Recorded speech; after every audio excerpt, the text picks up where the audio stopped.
देख रहे हैं द राइट न्यूज़ और मैं हूं Rohit Bhatt. The right conversation में बातचीत करने के लिए हमारे साथ आज डॉक्टर अरविंद कारवानी जी हैं, जो कि रिलीफ एंड रिहैबिलिटेशन कमिश्नर हैं। सर, सबसे पहले आपका बहुत बहुत धन्यवाद द राइट न्यूज़ से एक्सक्लूसिव बातचीत करने के लिए। नमस्कार आपके सभी देखने वालों का, और आपका बहुत बहुत धन्यवाद। सर, सबसे पहले हम ये जानना चाहेंगे कि माइग्रेंट्स के लिए जो अभी एम फॉर्म का जो इलेक्शन है अभी, क्योंकि अभी इलेक्शन का माहौल है, सब लोग वोट करना चाहते हैं, लेकिन जो एम फॉर्म का समस्या है एक्चुअली कुछ लोगों को ये समझ नहीं पा रहे हैं कि एम फॉर्म 12C फॉर्म ये क्या है, इसके बारे में थोड़ा जानकारी दें। देखिए, जैसे ही लोकसभा इलेक्शन अनाउंस हुआ मार्च में, तो उसके कुछ दिनों बाद ही ये स्कीम इलेक्शन कमीशन ने नोटिफाई की। इस स्कीम के माध्यम से दो तरीके से एक जो कश्मीरी माइग्रेंट है वो वोट डाल सकता है। एक तरीका है कि वो स्पेशल पोलिंग स्टेशन में वोट डाल सकता है। जो स्पेशल पोलिंग स्टेशन है उसमें 21 पोलिंग स्टेशन जो है वो जम्मू डिस्ट्रिक्ट में है, एक उधमपुर में है और दिल्ली में 4 हैं। उसके अलावा जो दूसरा तरीका है वोट डालने का वो है थ्रू पोस्टल बैलेट।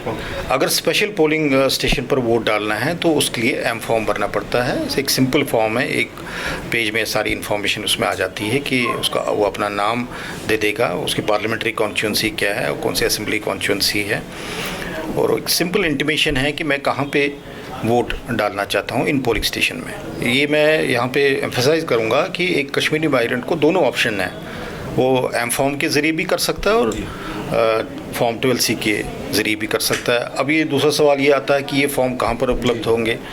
तो ये फॉर्म जो है हमारी जो रिलीफ ऑर्गेनाइजेशन की वेबसाइट पे है, ये इलेक्शन कमीशन ऑफ इंडिया का जो वेबसाइट है, जो हमारे CEO J&K का वेबसाइट है, वहाँ पर ये सारी जानकारी उपलब्ध है।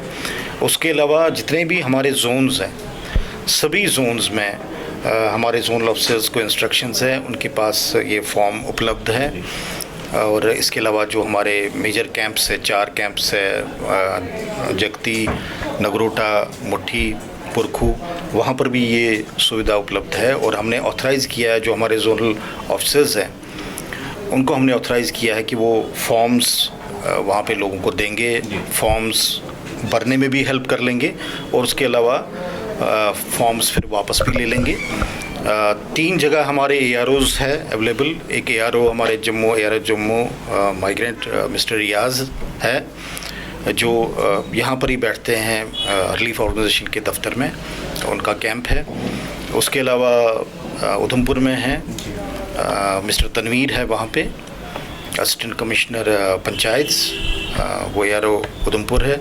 फिर उसके अलावा हमारे दिल्ली में है मिस्टर अरविंद है, वो डिप्टी डायरेक्टर है हॉर्टिकल्चर डिपार्टमेंट में, वो भी है। मिस प्रियंका है डिप्टी सेक्रेटरी दिल्ली में, जो हमारा RC ऑफिस है वहाँ पे।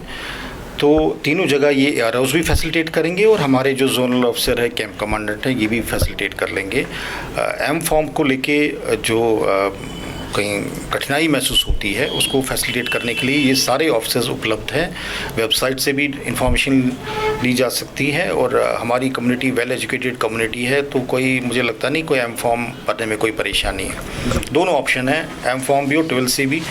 अब मान लीजिए कोई ऐसा वोटर है कहीं बेंगलुरु में, चेन्नई में, मुंबई में, जो फिजिकल नहीं कर सकता, इधर नहीं आ सकता, उसके लिए पोस्टल बैलेट की फैसिलिटी है। या कोई ऐसा है कि डिसेबिलिटी के कारण वो नहीं आ सकता फिजिकल पोलिंग स्टेशंस पे, तो वो पोस्टल बैलेट के ज़रिए अपना वोट कास्ट कर सकता है। उसके लिए उसको फॉर्म 12C पे वो फॉर्म भरना है। तो मिस्टर रियाज जो है हमारे जो ARO माइग्रेंट जम्मू है, तो ये जो है नोडल ऑफिसर है इसके लिए, इनको डेजिग्नेट किया है कि ये जो है जैसे ही कोई 12C के ज़रिए से इंटीमेशन आ जाती है, इनके पास कंसोलिडेट होगी, और ये यहाँ से जो है पोस्टल बैलेट उनको भेज देंगे जिन्होंने 12C के ज़रिए वोट करना है। और वो जो वहाँ से जब भेजेंगे तो डायरेक्टली रिटर्निंग ऑफिसर कश्मीर को चला जाएगा।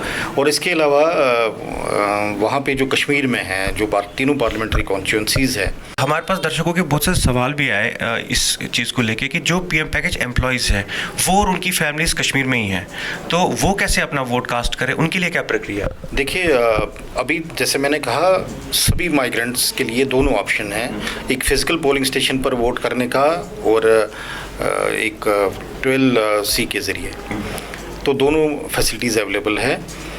तो जैसे ही कोई फर्दर इंस्ट्रक्शंस आती है तो हम इमीडिएटली अपने वोटर्स तक, अपने जो माइग्रेंट वोटर्स हैं उन तक वो फर्दर इंस्ट्रक्शंस है टाइम टू टाइम पहुंचाते रहेंगे।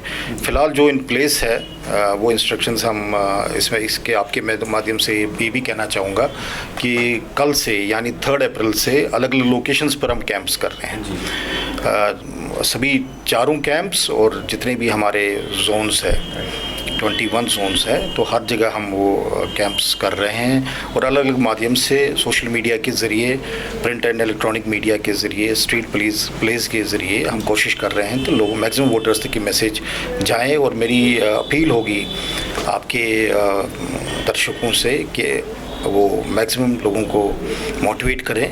वोट जो है हमारा डेमोक्रेटिक राइट है, 5 साल में एक बार ये फेस्टिवल मनाया जाता है, तो उस फेस्टिवल में आप हिस्सा ज़रूर लीजिए, वोट डालिए। हर वोट इम्पॉर्टेंट है, हर वोट ज़रूरी है, आपका डेमोक्रेटिक राइट भी है और मैं समझता हूँ एक मॉरल राइट भी है वोट डालना। सर, अगर हम बात करें कि बहुत सारे ऐसे क्वार्टर्स हैं जिनकी कंडीशन अच्छी नहीं है, वो भी आपके मतलब नज़र में आया होगा कि ऐसे क्वार्टर्स हैं जो टूटे फूटे हैं या कंस्ट्रक्शन की बहुत ज़रूरत है, उसके बारे में क्या स्टेप उठा रहे हैं? इसमें आपकी बात सही है। जो ये क्वार्टर्स बने हैं 15-16 साल से क्वार्टर्स बने हैं, एक मेजर रिपेयर रिनोवेशन की ज़रूरत है। इसको हम असेस कर रहे हैं और मैंने इसमें एक टीम हमारी जो है उसको काम पे लगाई है। वो इसकी पूरी असेसमेंट करेंगे और जो मुतलका डिपार्टमेंट है PWD डिपार्टमेंट, उनके ज़रिए हम एक डिटेल्ड प्लान बनाएंगे। हमारा ये है कि एक मेंटेनेंस प्लान हमारा हर साल बने कि जिससे, क्योंकि अब काफ़ी, जैसे मैंने कहा 15-16 साल से क्वार्टर्स है, तो इनको एक मेजर रिपेयर रिनोवेशन की ज़रूरत है। और इस माध्यम से मैं ये भी कहना चाहूँगा कि एक हमने एक पूरा एक शेड्यूल बनाया है। हर कैंप में हमारे जो ऑफिसर है हफ्ते में 2 दिन उपलब्ध होंगे। जैसे DC रिलीफ कल बुधवार है, तो बुधवार को 11 से 1 बजे तक वो जगती कैंप में रहेंगे। तो जो भी लोगों की समस्या है, anything that can be resolve there on spot, वो उसको एड्रेस करेंगे। और फिर जो अपनी ग्रीवेंसेस लोगों ने जो नोट कराई होंगी वो मेरे तक अगले हफ्ते, फिर हमारी जो वीकली मीटिंग होती है ट्यूसडे को, तो उसमें वो पॉइंट्स रेज करेंगे। इसी तरह से मैंने अपने असिस्टेंट कमिश्नर्स, तीनों असिस्टेंट कमिश्नर्स को अलग अलग कैंप में कहा है, ऑर्डर किया है कि वो 2 घंटे वहाँ पर हर कैंप में, नगरोटा में, ये पुरखू में और मुठी में, वहाँ हर हफ्ते अवेलेबल रहेंगे। थर्सडे, फ्राइडे, सैटरडे को वो शेड्यूल हमने किया हुआ है नोटिफाई। और वो ग्रीवेंसेस जो है उनका जायज़ा ले लेंगे। लोगों की छोटी मोटी ऐसी प्रॉब्लम्स होती है जो मौके पर रिजॉल्व हो सकती है, या कोई ऐसा इशू है वो फ्लैग करके मेरे पास उसको इश्यूज़ को रखते हैं। उसके अलावा हम पब्लिक को भी हर दिन मैं लगभग 2 घंटे मिलता हूँ, उनकी प्रॉब्लम्स को एसेस कर लेता हूँ। बहुत सारे जो प्रॉब्लम्स हैं उनका पता चल जाता है। तो कोशिश करेंगे हम कि ये इशू जो आपने फ्लैट्स को लेके उठाया या और भी कोई इशू। एक और बहुत इंपॉर्टेंट इशू जो है, जो राशन को लेके है, वो आप जानते ही होंगे, सब लोग उसके बारे में बोलते हैं, तो वो उसका सोल्यूशन कब? देखिए, राशन का तो जैसे हर साल प्रैक्टिस है कि हर अप्रैल में वो राशन स्लिप्स इशू होती है, तो उसके लिए उसको एक ट्रांसपेरेंट और एफिशिएंट सिस्टम बनाने के लिए, अकाउंटेबल सिस्टम बनाने के लिए हमने कुछ इंस्ट्रक्शंस इशू की है। वो वेबसाइट पर भी हमारे अवेलेबल है और हमने सभी जोनल अफसर्स को भी और अपने जो स्टाफ है हमारा वहाँ पर फील्ड में, उनको ये इंस्ट्रक्शंस दी है। और हमने CPD अथॉरिटीज़ और जो कंसर्न डिस्ट्रिक्ट्स हैं उनके साथ भी ये टेकअप किया है। उसमें राशन स्लिप्स इमीडिएट इशू हो जाएंगी। कल से ही हम ये इशूंस का शुरू कर लेंगे। और मुझे आज राशन डीलर्स भी यहाँ पे पब्लिक मीटिंग में आए थे, तो मैंने उनको भी यही कहा कि हर महीने ये रिकन्सिलिएशन होनी चाहिए between the CPD department and our department, ताकि लोगों को कोई असुविधा ना हो। और वहाँ पे अगर जो फैमिलीज़ हैं, अगर हेड ऑफ़ द फैमिली खुद नहीं आ सकते हमारे ऑफिस में वहाँ पे राशन स्लिप कलेक्ट करने, उनका कोई भी फैमिली मेम्बर वहाँ पर आ सकता है जो उस राशन कार्ड में है। तो वो अपना राशन स्लिप वहाँ से कलेक्ट कर सकता है अगेंस्ट प्रॉपर रसीट, उनके कॉन्टैक्ट डिटेल्स वगैरह पर होंगे, और फिर हर महीने रिकन्सिलेशन के बाद फिर अगले महीने का हम राशन इशू करेंगे। और कोशिश हमारी ये होगी कि टाइमली लोगों को राशन और कैश असिस्टेंस का रिलीफ मिले। सर जो यूथ है वो कुछ करना चाहता है, उनके लिए बहुत सारे स्कीम्स हैं जो आपने लॉन्च किए हैं। हम चाहते हैं हमारे व्यूवर्स तक भी वो बात पहुंचे कि कैसी की स्कीम्स हैं जो यूथ उसको अवेल कर सकता है बिजनेस करने के लिए। बहुत सारे ऐसे प्रोग्राम हैं गवर्नमेंट के जिनका मैं यूथ को ये अपील करूँगा कि उसका बेनिफिट ले लें। जैसे prime minister's employment guarantee programme है, इसमें अगर आप रिटेल में या सर्विस में काम करना चाहते हैं तो 10 लाख तक इजीली आप लोन ले सकते हैं। मैन्युफैक्चरिंग में 25 से 50 लाख तक भी प्रोविजन है इस स्कीम में।